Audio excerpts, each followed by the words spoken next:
سورہ قاف کی آیت نمبر 16، سورہ قاف کا دوسرا رکوع اور 26ویں پارے کا 16واں رکوع۔ اللہ رب العالمین نے ارشاد فرمایا وَلَقَدْ خَلَقْنَا الْإِنسَانَ، اور بے شک ہم نے انسان کو پیدا کیا،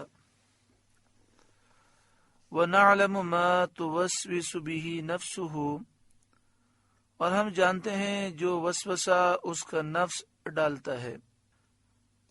ہم سے انسان کے راز اور سینوں کی باتیں چھپی نہیں ہیں، ہم جانتے ہیں جو خیالات، جو وسوسے انسان کا نفس ڈالتا ہے۔ وَنَحْنُ أَقْرَبُ إِلَيْهِ مِنْ حَبْلِ الْوَرِيدِ، اور ہم دل کی رگ سے بھی اس سے زیادہ نزدیک ہیں۔ یہ علم کے کمال کا بیان ہے کہ ہم بندے کے حال کو خود اس سے زیادہ جاننے والے ہیں۔ یہاں پہ فرمایا گیا من حبل الورید، ورید وہ رگ ہے جس میں خون جاری ہو کر بدن کے ہر جز میں پہنچتا ہے۔ یہ رگ گردن میں ہے۔ معنی یہ ہے کہ انسان کے اجزاء ایک دوسرے سے پردے میں ہیں، مگر اللہ تعالی سے کوئی چیز پردے میں نہیں۔ اذ يتلقى المتلقيان عن اليمين وعن الشمال قعيد، جب اس سے لیتے ہیں دو لینے والے، ایک داہنے بیٹھا اور ایک بائیں۔ جب اس سے لیتے ہیں دو لینے والے فرشتے، اور وہ انسان کا ہر عمل اور اس کی ہر بات لکھنے پر مامور ہیں۔ ایک داہنے بیٹھا سیدھی طرف والا نیکیاں لکھتا ہے، اور ایک بائیں طرف والا برائیاں لکھتا ہے۔ اس میں اظہار ہے کہ اللہ تعالیٰ فرشتوں کے لکھنے سے بھی بے پرواہ ہے۔ وہ پوشیدہ سے بھی پوشیدہ چیز کو جاننے والا ہے۔ دل میں جو وسوسے و خیالات آتے ہیں وہ بھی اس سے چھپے نہیں۔ فرشتوں کے لکھنے میں ایک حکمت ہے کہ قیامت کے دن نامہ اعمال ہر شخص کے اس کے ہاتھ میں دے دیے جائیں۔ ما يلفظ من قول الا لديه رقیب عتید، کوئی بات وہ زبان سے نہیں نکالتا کہ اس کے پاس ایک محافظ تیار نہ بیٹھا ہو، خواہ وہ کہیں ہو، انسان کہیں بھی ہو، لکھنے والے فرشتے اس کے اعمال کو لکھتے ہیں، سوائے وقت قضاء حاجت اور وقت جمعہ کے۔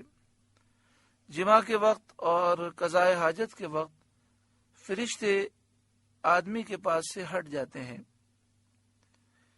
ان دونوں حالتوں میں آدمی کو بات کرنا جائز نہیں، تاکہ اس کے لکھنے کے لیے فرشتوں کو اس حالت میں اس سے قریب ہونے کی تکلیف نہ ہو۔ یہ فرشتے آدمی کی ہر بات لکھتے ہیں، بیماری کا کرہنہ تک لکھتے ہیں۔ اور یہ بھی کہا گیا ہے کہ صرف وہی چیزیں لکھتے ہیں جن میں اجر و ثواب یا گرفت و عذاب ہو۔ یعنی یہاں پر دو قول بیان کیے گئے۔ سوال ہی پیدا ہوتا ہے کہ فرشتے نامہ اعمال لکھتے ہیں تو کیا انسان کا ہر عمل لکھتے ہیں؟ تو ایک قول یہ ہے کہ ہر بات، ہر عمل لکھتے ہیں، اور دوسرا قول یہ ہے کہ صرف وہی چیزیں لکھتے ہیں جن کے کرنے پر ثواب ہے یا جن کے کرنے پر گناہ ہے۔ امام بغوی نے ایک حدیث روایت کی ہے کہ جب آدمی ایک نیکی کرتا ہے تو سیدھی طرف والا فرشتہ 10 لکھتا ہے، اور جب آدمی برائی کرتا ہے تو سیدھی طرف والا فرشتہ بائیں طرف والے فرشتے سے کہتا ہے کہ ابھی رک جا، توقف کر، ابھی برائی نہ لکھ، شاید یہ شخص استغفار کر لے۔ جو قیامت کے منکر ہیں اور اس بات کا انکار کرتے ہیں کہ مرنے کے بعد لوگ اٹھائے جائیں گے، تو ان لوگوں کا رد فرمانے اور اپنے قدرت اور علم سے ان پر حجتیں قائم کرنے کے بعد انہیں بتایا جاتا ہے کہ وہ جس چیز کا انکار کرتے ہیں وہ عنقریب ان کی موت اور قیامت کے وقت پیش آنے والی ہے۔ اگلی آیت کریمہ میں ماضی کا صیغہ ہے، ان کی آمد ماضی کے صیغے سے بیان کی گئی، ماضی کے صیغے سے ان کی آمد کی تعبیر فرما کر اس کے قرب کا اظہار کیا جاتا ہے۔ چنانچہ ارشاد ہوتا ہے وَجَاءَتْ سَكْرَةُ الْمَوْتِ بِالْحَقِّ، اور آئی موت کی سختی حق کے ساتھ۔ یعنی مراد یہ ہے کہ یہاں پر مستقبل کی بات کا ذکر ہے، تو یوں ہونا چاہیے کہ حق کے ساتھ موت کی سختی آئے گی، لیکن یہاں پر صیغہ ہے جاءت، یہ ماضی ہے جس کے معنی یہ ہوتے ہیں کہ وہ موت کی سختی آ چکی ہے، اور آئی موت کی سختی حق کے ساتھ۔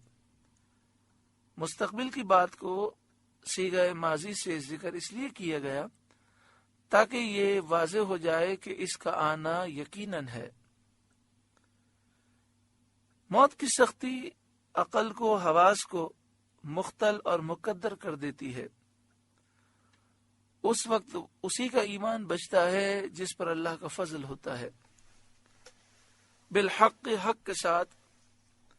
حق سے مراد یا تو حقیقت موت ہے کہ موت کی سختی آئی حقیقت موت کے ساتھ، یا مراد امر آخرت جس کو انسان خود معائنہ کرتا ہے، موت کی سختی آئی حق کے ساتھ یعنی امر آخرت کے ساتھ،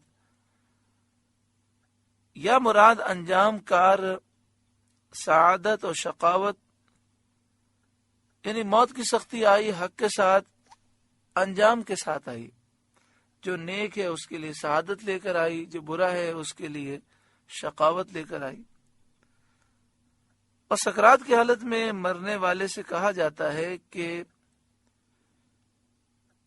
ذالک ما کنت منہ تحید، موت یہ ہے جس سے تو بھاگتا تھا۔ ونفخ فی الصور، اور سور پھونکا گیا۔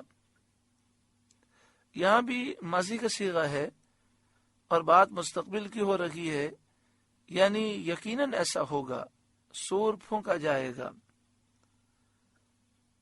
یہاں سور سے مراد وہ والا سور ہے جو دوسری دفعہ پھونکا جائے گا۔